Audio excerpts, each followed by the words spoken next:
Welcome back to Skill Brains Future Mind Branch of Programming C और lecture number 6 control structure part 2। ये मेरा control structure का part 2 है। पहले lecture में हमने पढ़ा कि कंट्रोल स्ट्रक्चर क्या होता है, फॉर लूप, व्हाइल लूप और डू व्हाइल लूप के बारे में पढ़ा। इन दोनों का डिफरेंस पढ़ा और अलग अलग टाइप के क्वेश्चन सॉल्व करके देखे जिससे हमारे जो कोर कंसेप्ट है वो बहुत बेहतर हो जाए। ठीक है, इस लेक्चर में हम पढ़ेंगे कंडीशनल स्टेटमेंट, यानी कि ये कंडीशन लगा के जो काम किए जाते हैं उन कंडीशनल स्टेटमेंट को हम देखेंगे। इसमें इफ एल्स हम देखेंगे और स्विच केस स्टेटमेंट भी देखेंगे। ठीक है, आगे बढ़ते हैं। अब यहाँ पे आता है कंडीशनल स्टेटमेंट।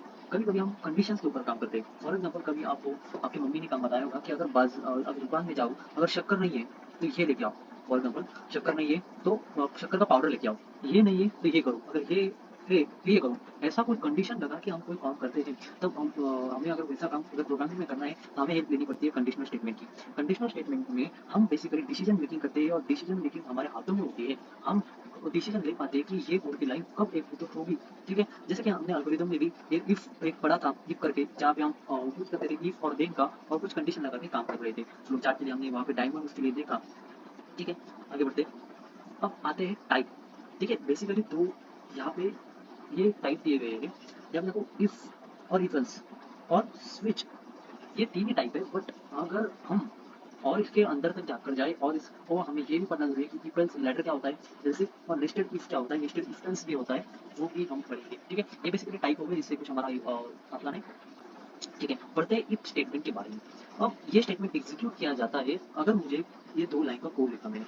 अगर मुझे ऐसा लिखना है कि अगर ये मेरी कंडीशन है, ये अगर ट्रू हो जाए तभी ये जो है ये कोड जो है वो एग्जीक्यूट हो, वरना ना हो। उस वक्त मैं जो इस्तेमाल करता हूँ वो होता है इफ स्टेटमेंट का।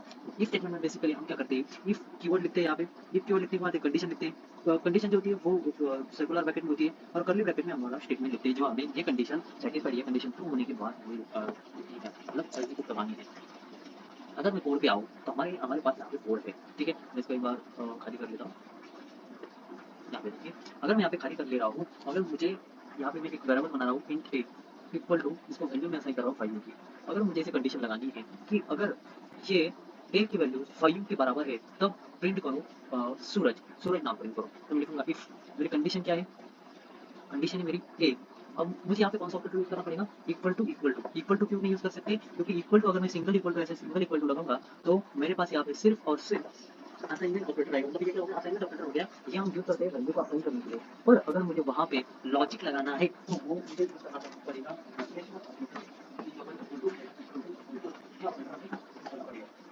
ठीक है, वही ऑपरेटर मैं यहाँ पे यूज कर रहा हूँ, डबल इक्वल टू लगा रहा हूँ और इसकी वैल्यू क्या है, अगर 5 है तो क्या प्रिंट करना है हमें, तो हम कर्ली ब्रैकेट के अंदर क्या प्रिंट करना है हमें, प्रिंटफ लिखेंगे। डबल कोट में हमारी जो स्ट्रिंग है सूरज, वो लिख देंगे। ठीक है, यहाँ पे सेमीकोलन लगा देंगे। और प्रोग्राम को मैं जब रन कर रहा हूँ तो आंसर आ रहा है सूरज। पर मैं अगर इसकी वैल्यू चेंज कर कर 5 से 50 कर दूँ तो कोई आउटपुट नहीं आ रहा है। ठीक है, और एक स्टेटमेंट में यहाँ पे लिख ले रहा हूँ, प्रिंटफ स्लैश एन अगली लाइन के लिए लिख ले रहा हूँ। ठीक है,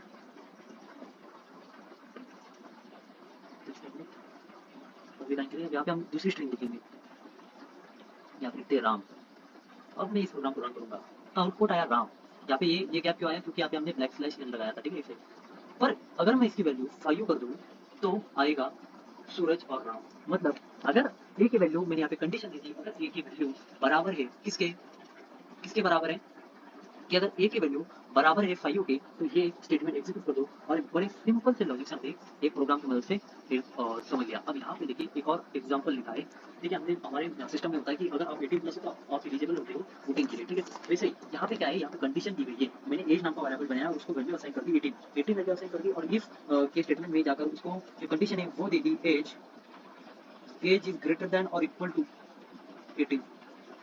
अब ये वैल्यू ये कंडीशन हिट हो जाएगी, क्योंकि 18 और जो हमारा एज है वो 18 है और 18 से बड़ा है, बड़ा तो नहीं है पर इक्वल है। ठीक है, इसलिए कंडीशन ट्रू हो जाएगी और कंडीशन ट्रू हो जाने की वजह से हमारा जो स्टेटमेंट है एलिजिबल फॉर वोटिंग ये एग्जीक्यूट हो जाएगा। ठीक है, यहाँ पे एक्सप्लेनेशन दिया गया है। जो कंडीशन है वो हमारी ऐसी हो जाती है 18 greater than equal to 18, greater than नहीं है पर इक्वल टू 18 तो 18 इक्वल रहेगा ना, ऐसा मतलब पहले जैसे इक्वल आर एस हो जाएगी, कंडीशन हो जाएगी। ठीक है, इस प्रकार हमारा इफ स्टेटमेंट काम करता है। बड़ा ही सिंपल स्टेटमेंट, बड़ा ही सिंपल चीज है, बहुत ही फ्रिक्वेंटली यूज की जाती है प्रोग्रामिंग में। अब देखते हैं हम एक क्वेश्चन सॉल्व करते हैं।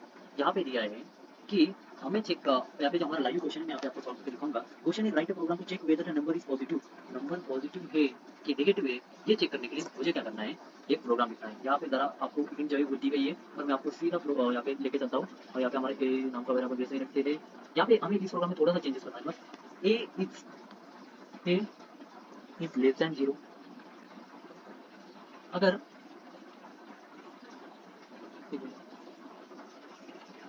यहाँ पे मैंने कंडीशन दे दी ए जो है वो 0 से बड़ा है, अगर 0 से बड़ा है तो इसका मतलब क्या हो गया, ये पॉजिटिव है, ठीक है, पॉजिटिव नंबर हो गया, इन दोनों को कट कर देते हैं।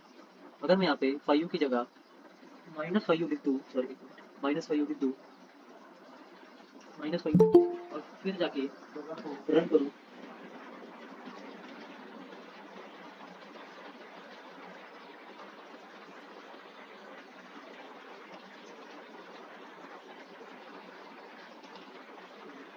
यहाँ पे अगर मैं अब जाके प्रोग्राम को रन करूँ तो कोई आउटपुट नहीं आ रहा है। क्यों? क्योंकि ये जो नंबर मैंने यहाँ पे एक की जो वैल्यू है वो नेगेटिव है। अगर मैं यहाँ पे इसकी वैल्यू पॉजिटिव कर कर रन करता हूँ तो प्रोग्राम का जो आंसर है वो आता है पॉजिटिव। ये भी क्वेश्चन हमने सॉल्व कर दिया है, ठीक है, ओके, आगे बढ़ते हैं।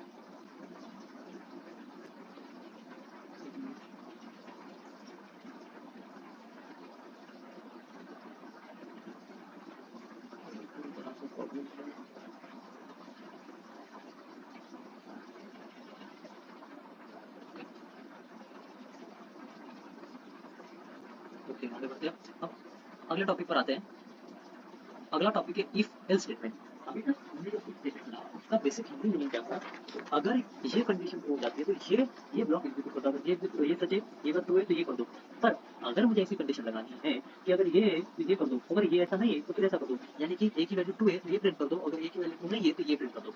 ऐसा करते हैं इसकी मदद से, इफ एल्स स्टेटमेंट की वजह से। इफ एल्स स्टेटमेंट हम यूज करते हैं टू पॉसिबल आउटकम्स लाने के लिए, हमने 2 डिफरेंट पॉसिबल आउटकम लाने के लिए हम यूज करते हैं इफ एल्स स्टेटमेंट का। फॉर एग्जांपल यहाँ पे हम नीचे अगर एग्जांपल पे आए तो यहाँ पे देखिए ऑर्डर इवन नंबर, यहाँ पे देखिए इनके नंबर के जो नम नाम के बराबर में 5 को कर यहाँ पे बेसिक प्रोग्राम में, और इफ कंडीशन दे दी मुझे अगर नंबर मॉडुलो किस लिए इस्तेमाल करते थे, रिमाइंडर लेने के लिए, ठीक है, अगर मॉडुलो 2 इक्वल टू 0 है, यानी कि अगर हम मतलब इसकी ये किसकी कंडीशन है, इवन नंबर की कंडीशन है। अगर कोई भी नंबर तुमसे टोटली डिवाइड हो जाता है और रिमाइंडर 0 आता है तो वो इवन नंबर होता है, नहीं होता तो ऑड आता है, ठीक है, वही सॉल्व करने की कोशिश की है। अगर 6 इक्वल टू 2 हो जाता है यानी इक्वल टू 0 हो जाता है उस कंडीशन में इवन नंबर प्रिंट करो, otherwise else odd number print करो।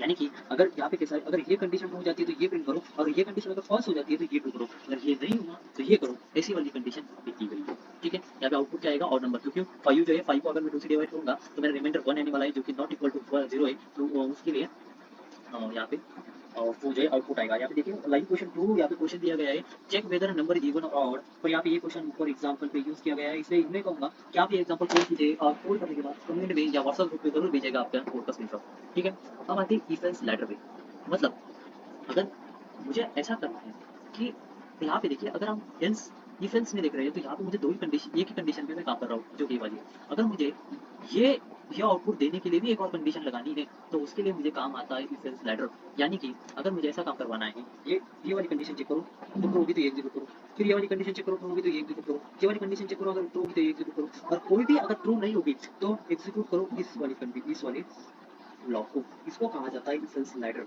ठीक है। इफ एल्स लैडर को और डीपली समझते हैं हम, बहुत बेसिक सा कांसेप्ट है, ठीक है।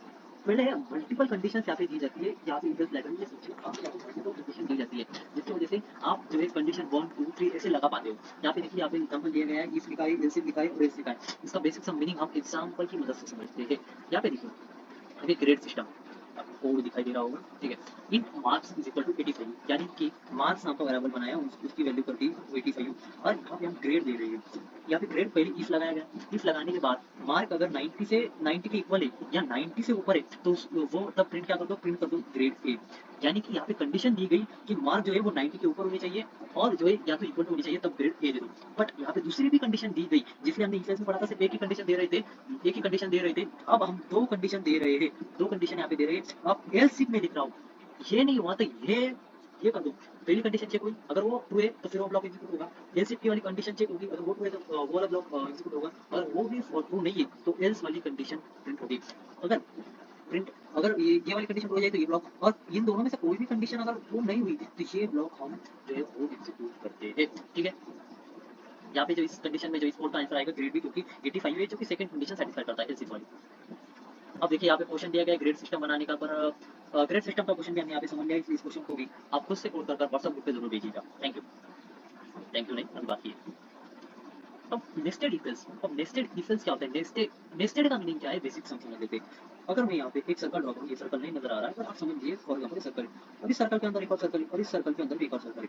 जब सर्कल के अंदर सर्कल है, तब मैं इसे कहता हूँ नेस्टेड सर्कल, यानी कि सर्कल के अंदर सर्कल, जैसे तारीख पे तारीख, तारीख पे तारीख, ये क्या हो गई नेस्टेड तारीख।